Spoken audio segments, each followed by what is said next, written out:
కొంతమంది నాతో అంటాం నేను విన్నా.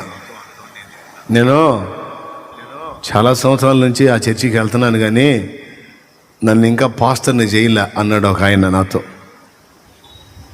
ఏంది, నేను చాలా సంవత్సరాల నుంచి ఆ చర్చికి వెళ్తున్నాను, కానీ అసలు నన్ను ఇంకా పాస్టర్ని చేయలే అన్నాడు.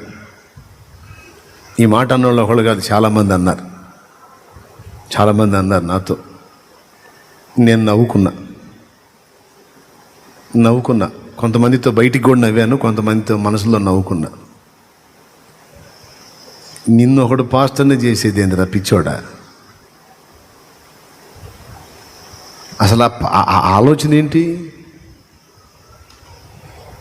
సౌల్ని ఎవడు పాస్టర్ని చేశాడు? పౌల్ని ఎవడు పాస్టర్ని చేశాడు? ఈరోజు ఇక్కడ కూర్చున్న మీ